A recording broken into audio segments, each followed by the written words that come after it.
তো বন্ধুরা, আইপিএল 2025 শুরু হতে আর বেশি সময় বাকি নেই, কিন্তু ঠিক তার আগে কলকাতা নাইট রাইডার্স শিবির থেকে একটি বিরাট বড় দুঃসংবাদ সামনে আসছে। আসলে কলকাতা নাইট রাইডার্স যেসব প্লেয়ারদের কিনেছিল মেগা নিলাম থেকে, তাদের মধ্যে ছিলেন সাউথ আফ্রিকান পেসার আন্দ্রিজ নোকিয়া। 2 কোটির বেস প্রাইসে থাকা এই বোলারকে 6.5 কোটি দিয়ে কিনেছিল কেকেআর। এমনকি তাকে মিচেল স্টার্কের যোগ্য বদলি হিসেবেও ধরা হচ্ছিল। তবে এরই মধ্যে এলো দুঃসংবাদ, গুরুতর চোট পেয়ে অনির্দিষ্টকালের জন্য মাঠের বাইরে চলে গেলেন কেকেআরের এই জোরে বলার। হ্যাঁ বন্ধুরা, জানা গিয়েছে যে পাকিস্তানের বিরুদ্ধে চলা টি-20 সিরিজে আন্দ্রিজ নোকিয়া গুরুতর চোট পেয়েছেন। শোনা যাচ্ছে যে আন্দ্রিজ নোকিয়ার বাঁ পায়ের বুড়ো আঙুল ভেঙে গেছে, যার জেরে তিনি আপাতত মাঠের বাইরে।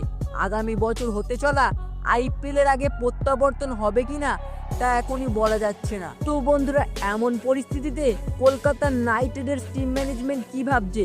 তাকে কি তার সুস্থ হওয়া পর্যন্ত অপেক্ষা করবে, নাকি তার রিপ্লেসমেন্ট খুঁজে নেবে কলকাতা নাইট রাইডার্স শিবির? হ্যাঁ বন্ধুরা, ঠিক এমনটাই শোনা যাচ্ছে কলকাতা নাইট রাইডার্স শিবির থেকে।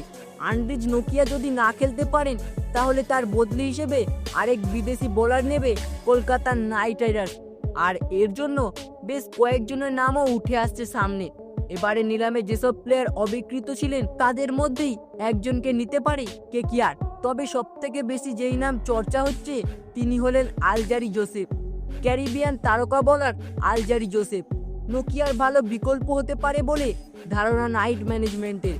এছাড়াও এবার ওয়েস্ট ইন্ডিজের প্রাক্তন প্লেয়ার ডোয়েন ব্রাভো এবার কেকেআরের মেন্টর হয়েছেন, আর তিনি আলজারি জোসেফকে নিজেদের দলে টেনে নিতে পারবে বলে জানা যাচ্ছে। তো বন্ধুরা, আপনাদের কি মনে হয় কলকাতা নাইট রাইডার্স কি এই আলজারি জোসেফকে তাদের আন্দ্রিজ নোকিয়ার রিপ্লেসমেন্ট হিসেবে বেছে নেওয়া উচিত, নাকি অন্য কোনো তারকাকে? তো বন্ধুরা, এই বিষয়টিকে নিয়ে আপনার কি মনে হয় তা অবশ্যই কমেন্ট বক্সে লিখে জানাবেন। তো বন্ধুরা, আন্দ্রিজ নোকিয়ার রিপ্লেসমেন্ট হিসেবে আপনি কোন তারকাকে কলকাতা নাইট রাইডার্স দলে দেখতে চাইছেন, তার নামটি অবশ্যই কমেন্ট বক্সে লিখে জানাবেন। তো বন্ধুরা, ভিডিওটি দেখে একটু ভালো লেগে থাকলে অবশ্যই একটু লাইক করে দেবেন, এবং চ্যানেলটিতে নতুন হলে অবশ্যই চ্যানেলটি সাবস্ক্রাইব করে দেবেন। ধন্যবাদ।